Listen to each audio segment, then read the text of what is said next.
오늘 주님께서 우리에게 주시는 귀한 말씀은 마태복음 5장 10절로 12절 말씀을 보겠습니다. 마태복음 5장 10절로 12절까지 제가 한 구절, 여러분이 한 구절 다 같이 12절은 읽도록 하겠습니다. 제가 먼저 봉독해 올리겠습니다. 의를 위하여 박해를 받은 자는 복이 있나니 천국이 그들의 것임이라.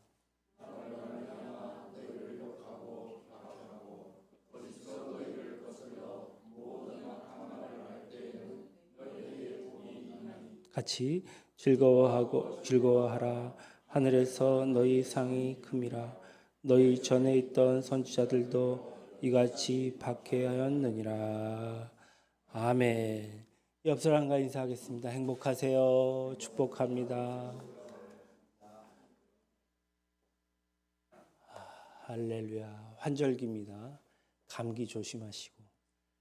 저도 한 일주일 이렇게 앓고 일어났더니 기운이 하나도 없습니다.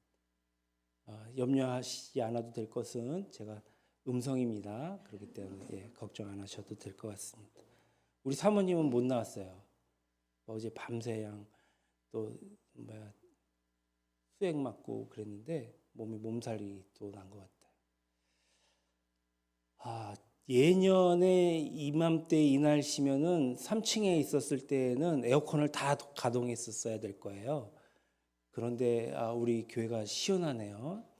선풍기 2대로 아직 유지하는 거 보니까 에어컨은 막 한참 더울 때 8월 달에나 한두 번 킬까 이런 생각을 하게 됩니다.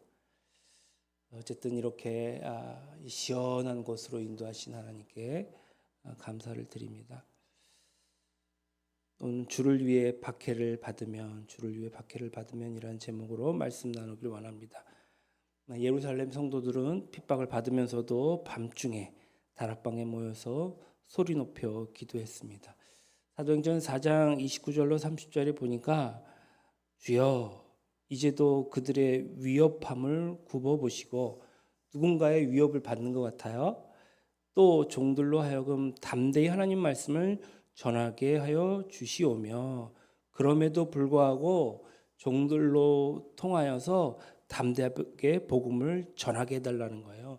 누가 위협하고 협박하고 그러는데 그런 거 개의치 않고 복음을 전하게 해주십시오. 손을 내밀어 병을 낫게 하시옵고 표적과 기사가 거룩한 종 예수의 이름으로 이루어지게 하옵소서 하더라.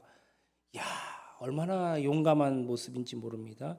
그들은 핍박을 물쳐달라고 기도하기 전에 먼저 핍박 중에서도 어떻게 해달라고요? 복음을 더 담대하게 전할 수 있게 해달라 이렇게 기도하는 것을 보게 됩니다. 또한 핍박하는 그 자들을 통해서 하나님의 능력과 권세가 나타나서 모든 사람의 마음을 감동시키고 핍박하고 박해함에도 불구하고 그들이 하나님의 능력과 권세를 목도함으로 그들의 마음이 열리고 감동을 받아서 하나님이 정말 계시는구나. 하나님께 영광을 돌리게 해달라고 기도하는 모습입니다. 또한 기도가 끝나자마자 성령이 그 자리에 임하셨다. 그래서 모인 곳에 진동이 일어나고 성도가 성령 충만 받아 그들이 복음을 담대하게 전하게 되었다. 결국은 뭡니까? 예루살렘이 십자가 앞에 굴복했습니다. 온 유다와 사마리아가 하나님 앞으로 돌아오는 기적이 일어났습니다. 오늘 본문의 말씀에 주님 이렇게 말씀하셨습니다. 다시 한번 우리가 읽은 것을 보게 되면요, 의를 위하여 박해를 받는 자는 복이 있나니 천국이 그들이 것임이라. 의를 위하여 박해를 받는 자.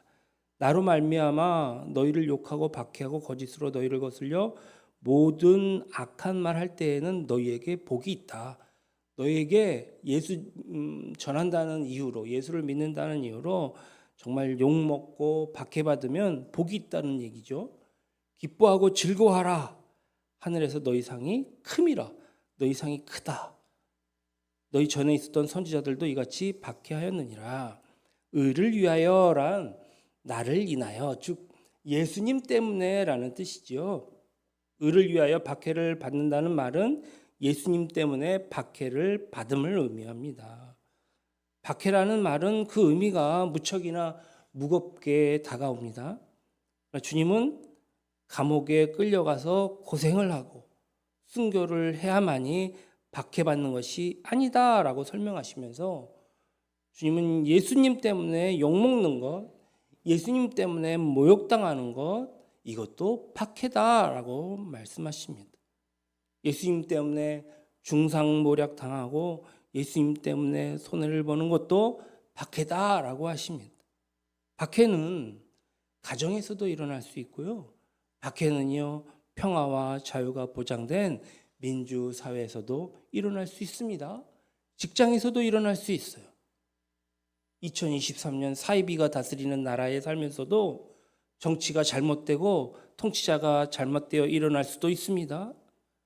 다시 등장한 야만의 시대에, 폭력의 시대에 그 회기가 무슨 이유에서라도 이것은 분명 마귀의 장난일진데 폭력은 분명 마귀의 권세이니까는요.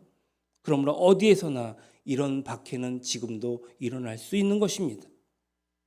그런데 주님께서 뭐라 하십니까? 기뻐하고 즐거워하는 마음으로 박해를 받으라라고 말씀하십니다. 그러면 하나님께서 약속하신 엄청난 은혜가 너희에게 준비되어 있다. 무슨 말입니까? 자유와 평화가 보장되는 그런 세상에 그렇지 않아도 스트레스 때문에 골치 아픈데 무슨 뚱딴지같이 2000년 전에 있었던 박해 이야기를 하는지 모르겠다.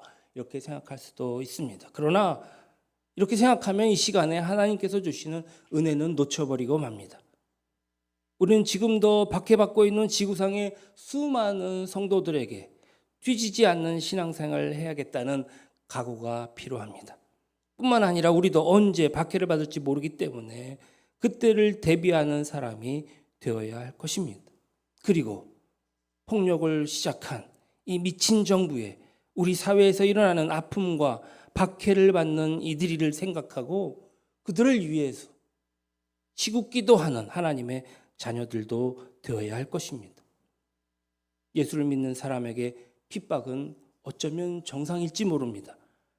마태복음, 마가복음, 누가복음, 요한복음을 기록한 그 한마디씩 한마디씩 자세히 뜯어보고 읽어보면 살펴보면 예수님은 어떻게 보면 굉장히 솔직한 분이셔요. 뭐라고 하십니까? 야, 너희들 나를 믿으면 너희도 핍박을 받을 것이야. 예수님을 믿는 사람이 얼마나 이 얘기를 들으면 예수를 믿을 수 있을까요? 생명을 내어놓고 죽을 각오를 하지 않으면 나를 쫓을 수 없다는 거예요. 자기 목숨을 아끼려는 한 사람은 나를 따를 수 없다는 거예요. 나를 따르려거든 너희 스스로 너희 십자가를 지고 나를 쫓아야 할 것이다. 그리고 이 길은 무척 좁은 길이다. 이 길은 고난의 길이요. 이 길은 고통의 길이다. 이런 말을 듣고서 어떻게 예수를 따라갈 사람들이 몇이나 되겠습니까? 인간적으로 생각하면 아무도 예수님을 믿을 사람이 없을 것 같습니다. 오늘 그런데도 예수님을 믿으면 박해를 받으리다. 이렇게 주님은 드러내고 얘기하십니다. 실은 굉장히 놀라운 말입니다. 장난 없습니다. 주님은 사람들의 눈치를 보면서 진리를 그냥 적당하게 포장해서 아름답게 듣기 좋게 그렇게 말씀한 일이 없습니다. 요한복음에서 예수님이 이렇게 말씀하세요. 요한복음 15장 19절입니다. 너희가 세상에 속하였으면 세상이 자기의 것을 사랑할 것이나, 이 무슨 말이냐면 너희가 세상에 속하여 있으면 세상이 너희를 절대 박해하지 않을 것이다. 자기 자식을 미워하는 부모가 없듯이 세상이 너희를 사랑할 것이지만 이라는 뜻입니다. 그런데 이어서 너희는 세상에 속한 자가 아니요. 너희는 세상에 속한 자가 아니라는 거예요. 도리어 내가 너희를 세상에서 택하였기 때문에 세상이 너희를 미워할 것이다. 내가 너희에게 종이 주인보다 더 크지 못하다 한 말을 기억하냐? 사람들이 나를 박해할순즉 너희도 박해할 것이 자명하다. 주님은 아주 숨기지 않고 말씀하셨습니다. 그런데 재미있는 사실은요, 그럼에도 불구하고 예수님의 제자들은 주님을 따라갔다는 거예요. 한평생 복음을 전하다가 모두 순교해버리고 맙니다. 예수를 믿으면 세상에서 박해를 받는다는 것을 알면서도 초대교회 성도 모두가 예수님을 믿고 주님을 따라갔습니다. 그 결과 많은 이들은 어떻게 되었습니까? 가족을 잃어버렸습니다. 직장을 잃어버렸습니다. 세상으로부터 따돌림을 받았습니다. 이들은 산속에서 유리하고 사막에서 방황하다가 굶어 죽어갔습니다. 어떤 이들은 끌려가고 모진 고문을 당하다가 결국은 아무도 보지 않는 외로운 형장에서 이슬처럼 주님의 이름을 부르며 순교했습니다. 초대교회 성도들이 가장 힘들었을 때가 어찌 보면 로마 시대였을 것입니다. 로마 황제를 신으라고 하면서 예수를 배반해라. 그리고 로마 황제를 믿으면 이 모든 일을 없이 해주겠다, 용서해주겠다, 이렇게 유혹할 때에 예수님을 믿지 않겠다라는 말 한마디만 하면 풀려나서 다시 일상으로 돌아갈 수 있는데, 그 한마디를 못해서 초대교회 수십만 성도가 세상 사람들이 볼 때 가장 바보 같은 인생의 종말을 구했습니다. 사자굴에 던져졌습니다. 십자가에 못 박혔습니다.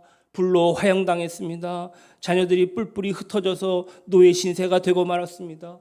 고통과 아픔을 겪으면서도 예수님을 모른다라는 말 한마디를 할 수 없었어.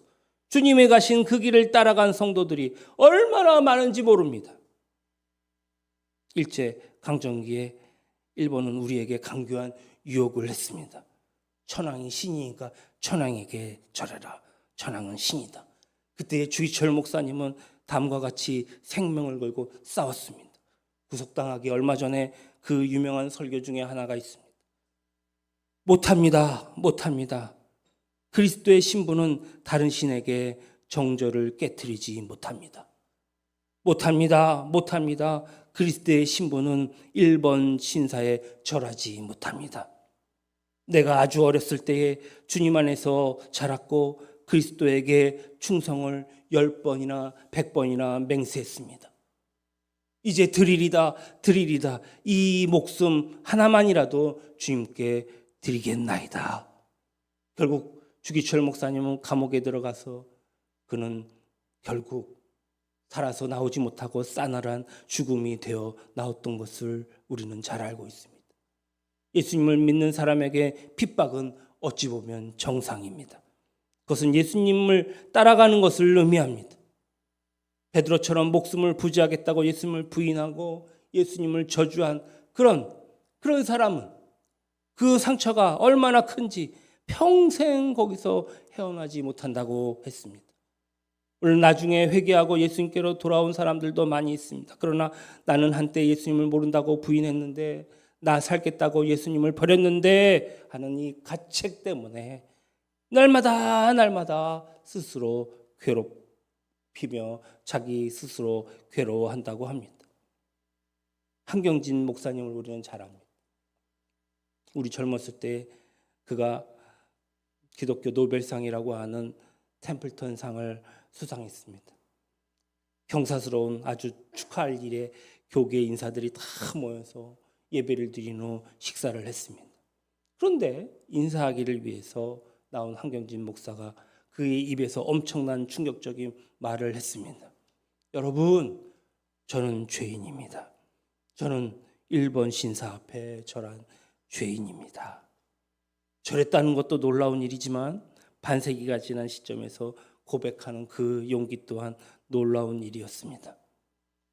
어쩌면 충격적이었습니다.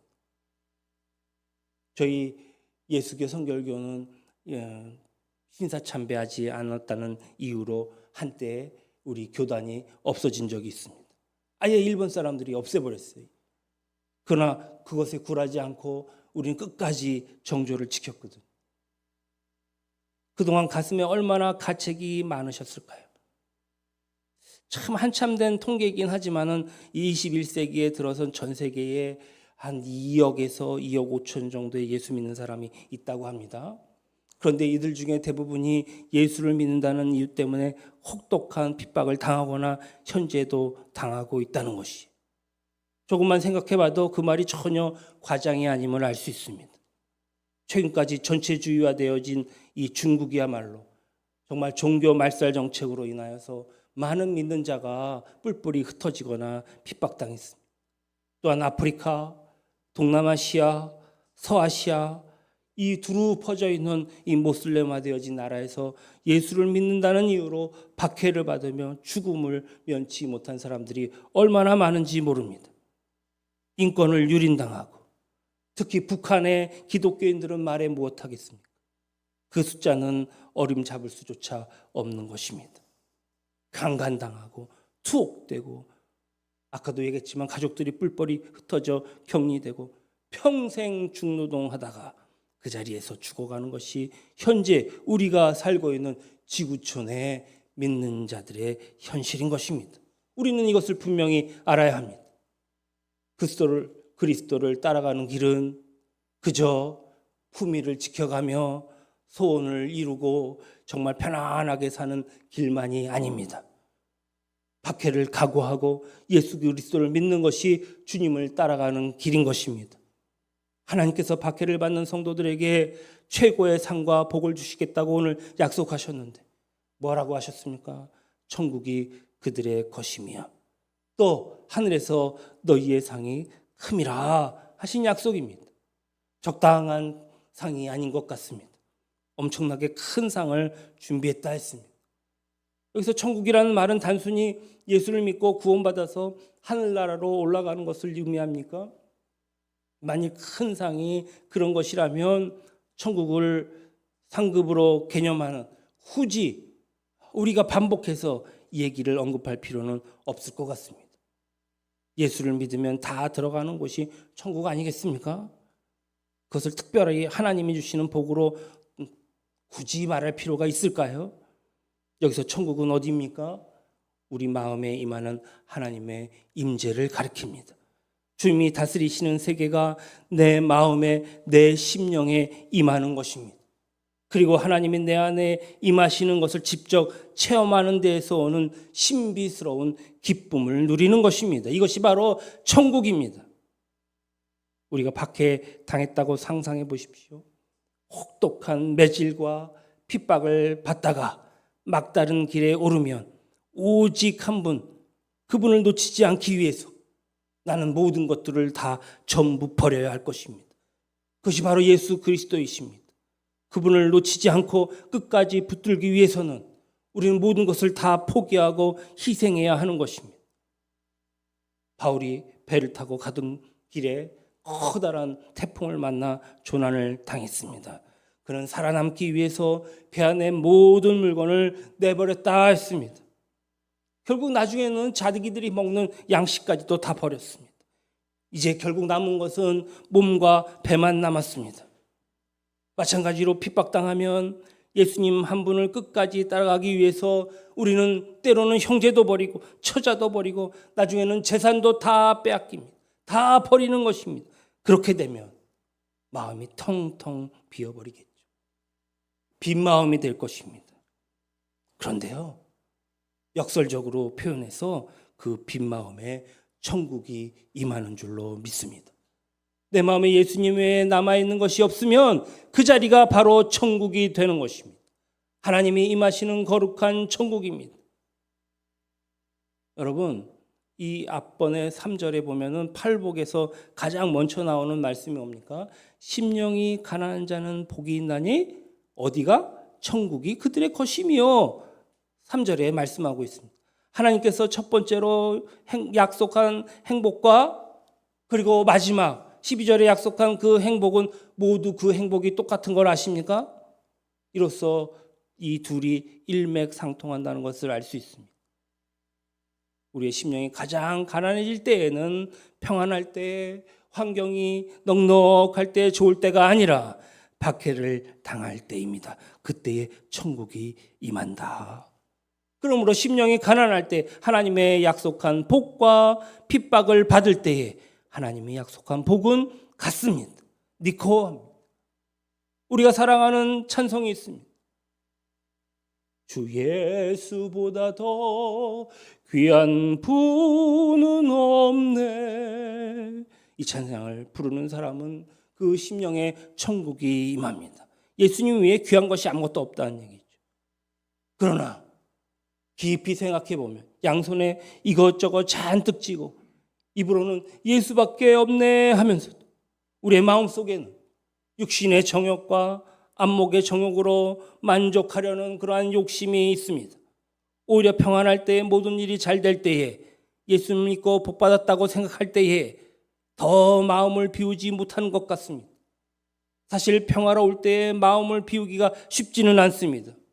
그런데 박해를 당하면 타이든 자이든 간에 다 포기해야만 합니다. 심령에 오직 주님만 남습니다. 주님만 남는 곳, 그것이 바로 천국임을 믿으시기 바랍니다. 천국이 임한 곳은 하나님의 임재를 체험하는 곳입니다. 하나님이 내 안에 계시는 것을 너무나도 강하게 체험하기 때문에 그 안에 기쁨이 터져 나오는 것입니다. 기쁨이 없습니까? 날마다 좌절하며 실망합니까? 예수님으로 가득 채우시기 바랍니다. 하나님은 핍박당하는 자에게 약속하신 것입니다. 마크 갈리라는 사람이 있습니다. 기독교 2000년 역사에 순교당한 사람들의 사적을 연구한 학자입니다. 그는 많은 순교자들 하나하나를 뜯어보고 그들의 발자취를 따라가 보면 발견할 수 있는 공통점 한 가지가 있다는 거예요. 그것이 뭔지 아십니까? 하나님의 임재였습니다. 그 순교자들은 죽음의 순간까지 하나님의 임재를 즐긴 사람이었다라고 그는 표현하고 있습니다. 영국의 상원의원 캐롤라인 콕스라는 사람은 믿음이 참 좋기로 소문난 그런 사람이었습니다. 최근에 수단에 내전이 벌어져서 우리나라 사람들도 피하고 막 사분오열되어서 난리되었지만 그는 수단에 박해받는 성도들을 위해서 지난 10년 동안 17차례나 수단을 방문했습니다. 그가 수단에 방문하고 난 다음에 이런 글을 썼습니다. 박해받은 교회 현장에 가면 나를 꼼짝없이 겸손하게 만드는 것이 있다. 바로 나로 하여금 한없이 낮아지게 만드는 것이 있는데 바로 박해받은 그들이 누리는 엄청난 영적인 자원이다. 그것은 그들 안에 있는 살아 움직이는 믿음이요 설명할 수 없는 기쁨입니다. 병이 들었는데 약이 없어서 속수무책으로 죽어가면서도 먹지 못해서 뼈만 앙상하게 남아 있으면서도 그들 가슴 속에는 항상 기쁨이 있었다. 그 기쁨 앞에 나는 한없이 겸손해질 수밖에 없었습니다. 라고 고백하고 있습니다. 천국이 그들의 심령에 임한 것입니다. 신약성경을 기록한 최초의 순교자 이 스테반 집사를 보십시오. 주먹만한 돌덩이가 사정없이 날아오는 그 현장에서 그가 본 것은 자기와 함께 계시는 하나님이었습니다. 예수 그리스도께서 자기 안에 계심을 보았던 것입니다. 자기의 심령에 임한 천국을 환상으로 정확하게 본 것입니다. 그리고 소리 지릅니다. 말하되 보라 하늘이 열리고 인자가 하나님 우편에 서신 것을 보노라 한데 마음에 임한 그 천국을 환상으로 역력하게 보면서 그것 때문에 황홀함을 견디지 못해 그가 죽어가면서도 보라 하늘이 열렸다 하나님이 계시다 인자가 하나님 우편에 서신 것을 보았다라고 소리치며 죽어가는 것을 보게 됩니다. 박해받은 자를 위해 특별히 하나님께서 상금으로 약속하신 두 가지가 있습니다. 첫째는 계시록 2장에 소개되고 있는 생명의 면류관입니다. 너는 장차 받은 고난을 두려워하지 말라. 장차 받을 고난을 두려워하지 말라. 볼지어다 마귀가 장차 너희 가운데 몇 사람을 옥에 던져 시험을 받게 하리니 너희가 10일 동안 환난을 받으리라. 네가 죽도록 충성하라. 그리하면 내가 생명의 관을 내게 주리라. 생명의 면류관입니다. 둘째로 그리스도와 함께 왕노릇하리라 라고 약속하고 있습니다. 이 세상에서 예수의 복음을 증거하고 하나님 말씀을 전하다가 목배임 당한 사람들과 이제 사탄의 앞잡이가 되어서 짐승과 우상 앞에 절하지 않고 이마와 손에 그 표를 받지 않다가 희생당한 사람들, 그리고 예수님과 함께 천년 동안 왕노릇 하실 것이다 라고 말씀한 그 구절이 기억나십니까? 생명의 면류관이나 주님과 함께 천년 동안 왕노릇할 이 영광은 그저 편하게 예수를 믿다가 천국 가는 사람들에게 약속된 것이 아닙니다. 주님께서 박해를 받고 주를 위하여 모든 것을 희생한 사람들에게 하나님께서 특별히 약속하신 복인 것입니다. 이런 것들이 있기에 주님은 너희들이 박해를 받을 때에 뭐라고 하십니까? 기뻐하고 즐거워하라. 주님은 박해를 받은 자들의 마음에 천국이 임하게 하셔서 그들의 심령이 기뻐하지 않을 수 없도록 오늘 만들어 주시는 것을 보게 됩니다. 그들의 눈을 여시어서 주님이 약속하신 생명의 면류관, 주님과 더불어 왕노릇할 영광이 기다리고 있음을 보게 해 주십니다. 어떤 이들에게요?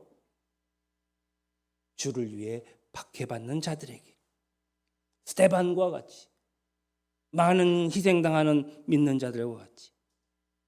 루마니아에 살아있는 순교자라고 불리는 범블란트가 있습니다. 그 책 속에 한 구절입니다. 그런 체험 속에 하나님의 말씀이 얼마나 확실한 진리인지 증거한 사람 중에 한 사람입니다. 박해받을 때에 그는 즐거워했다 했습니다. 예수를 믿는다는 이유로 14년 동안 감옥에 갇혀 있었습니다. 홀로 독방에 갇혀 있었습니다. 그러나 그는 예수를 부인하지 않았습니다. 믿음이나 사랑을 넘어서 어떤 기쁨을 하나님 안에서 발견했기 때문입니다. 그 기쁨이란 이 세상에 무엇과도 견줄 수 없을 만큼 정말로 깊고 독특한 황홀경 같은 것이었습니다. 그 기쁨을 가지고 살다 보니까 14년이라는 세월이 어느덧 몇 년, 아니 수개월밖에 되지 않은 것처럼 느껴졌다고 고백하고 있습니다. 우리의 생각으로는 잘 이해가 되지 않습니다. 감옥에 들어갔는데 어떻게 그에게 천국이 임하는가? 그가 추록하는 날이 되었습니다. 감옥에 나올 때의 느낌을 물어봤습니다. 선생님, 이렇게 감옥에 억울하게 예수 믿다가 감옥에 들어가셨는데 지금 느낌이 어떠십니까? 그가 이렇게 표현했습니다. 제가 감옥문을 열고 나오자 마치 수심리에 뻗쳐있는 평화롭고 아름다운 시골 전경이 환히 내려다 보이는 높은 산정에 살다가 출소를 하니까 갑자기 아무것도 안 보이는 평지로 내려온 것 같은 느낌이었습니다. 천국에 살다가 갑자기 그곳에 나온 사람처럼 그렇게 말을 합니다. 예수님을 믿고 손해보는 법은 절대로 없는 줄로 믿습니다. 우리 가운데 박해를 받는 형제자매가 있다면 절대 손해보는 것이 아니라는 말씀을 해드리고 싶습니다. 하나님께서 우리에게 주시는 은혜는 엄청납니다. 예수를 믿어서 욕을 먹었다, 예수를 믿다가 모욕당했다, 예수를 믿다가 가족에게 쫓겨났다, 일시적인 고통은 있겠죠. 어렵지만 기뻐하고 즐거워하면서 박해를 감내해야 할 줄로 믿습니다. 그러나 깊이 생각해 보면 지금 우리가 사는 세상은 핍박이 폭풍처럼 몰아치는 것도 아닙니다. 지금 상황으로 봐서는 어떤 이변이 일어나지 않는 이상은 앞으로도 예수 믿는 것 때문에 박해를 받을 확률은 거의 없을 것 같습니다. 그렇다고 해서 박해받는 것이 정상이요? 박해 받을 때에 즐거워하라는 말씀이 나와는 아무 관계도 없다, 그렇게 여기면 이 말씀을 대수롭지 않게 넘기면서 우리는 어떻게 보면 우리의 신앙생활에 큰 실수를 범하게 될지도 모르겠습니다. 예수를 믿는 사람들은 박해를 받아야만 한다는 내용이 어떻게 보면 성경 전체를 한번 보십시오. 성경 전체를 볼 때에 아마 20% 이상을 차지하고 있습니다. 그러면 우리는 비록 박해가 없는 세상에 살지라도 자세만은 똑바로 가져야 한다라는 것입니다. 그리스도와 함께한 산속자니 우리가 그와 함께 영광을 받기 위하여 고난도 함께 받아야 할 것임이라. 로마서 8장 17절 말씀. 우선 박해받는 자들의 고통을 같이 나눌 수 있어야 합니다. 매일 그들을 위하여 기도함으로 그렇게 할 수 있습니다. 아까도 말씀드렸듯이 세상에 예수를 믿는 이유로 핍박받는 성도들, 또 북쪽에 있는 성도들을 위해서 하루도 잊지 않고 기도해야 할 것입니다. 그렇게 함으로써 그들이 받는 박해에 함께 동참하는 것이 되고 그들의 고통을 함께 나눌 수 있습니다. 어떤 이들은 나는 기도를 하면 얼마나 빨리 끝나는 줄 몰라요. 뭐 5분, 10분이면 끝나는데 얼마나 무슨 기도할 제목이 그렇게 많길래 그렇게 오래 기도하는지 몰라요. 여러분, 세상에 예수 믿는 이유 때문에 핍박당하는 사람들을 위해서 기도하십시오. 기도할 뿐만 아니라 실제로 어떻게 도울 수 있을지 날마다 생각해야 합니다. 세상에 약자들이 얼마나 많습니까? 핍박받거나 소외당하지 않도록 우리의 목소리를 높이고 잘못된 것을 잘못됐다고 지적해 주어야 합니다. 또한 그들은 너무나도 많은 것들이 필요합니다. 굶주린 자에게 양식을 보내야 합니다. 헐벗은 그들에게 옷을 보내야 합니다. 그들이 더 이상 인권유린을 당하지 않도록 어떻게 보면 우리는 믿음으로 믿는 자로서 압력도 가할 수 있어야 합니다. 둘째로 박해받는 성도들의 심정으로 신앙생활을 해야 할 것입니다. 비록 우리는 핍박을 모르고 살지만 지금 내가 예수 때문에 박해받는다는 그 심정으로 신앙생활을 하자는 말씀입니다. 이런 마음가짐으로 신앙생활을 하면 마음에 잡동사니를 쌓아놓지 않을 수 있습니다. 예수님 외에 그 어떤 것도 자리 잡지 못하게 해야 합니다. 그리고 마음에는 항상 천국이 임하도록 내 마음을 비워야 합니다. 박해받을 때 죽으면 죽으리라 하는 자세로 신앙생활을 하면 세상에 두려울 것이 아무것도 없었습니다. 그 누가 욕하고 모욕해도 하나님의 나라가 이 땅에 임하도록 하기 위해 예수 그리스도를 담대하게 전해야 할 것입니다. 이럴 때 우리는 박해받는 성도들과 함께 하늘에서 상금을 받으며 하나님께 영광을 돌릴 수 있습니다. 하나님의 임재를 날마다 체험하여 천국을 마음에 소유한 것 때문에 세상 사람이 전혀 알지도 깨닫지도 못하는 기쁨을 보여주고 살면 우리는 비로소 세상에 작은 예수가 될 수 있을 줄로 믿습니다. 아마도 세상 사람들은 우리를 보면서 우리에게는 자기들이 알지 못하는 신비한 무엇이 있다라고 생각할 수 있을 것입니다. 알로 우리를 통해서 그들이 구원받을 수 있는 길이 활짝 열리게 될 줄로 믿습니다. 지금의 삶이 힘겹고 고달퍼도 우리의 삶을 통하여 예수 그리스도 영광 받으시고 우리가 정말 본능이 아닌 예수로 인하여 빛과 소금의 역할을 감당하려고 애를 쓸 때에 그때 주님이 나에게 힘 주시고 능력 주시고 능히 이기게 해 주실 줄로 믿습니다.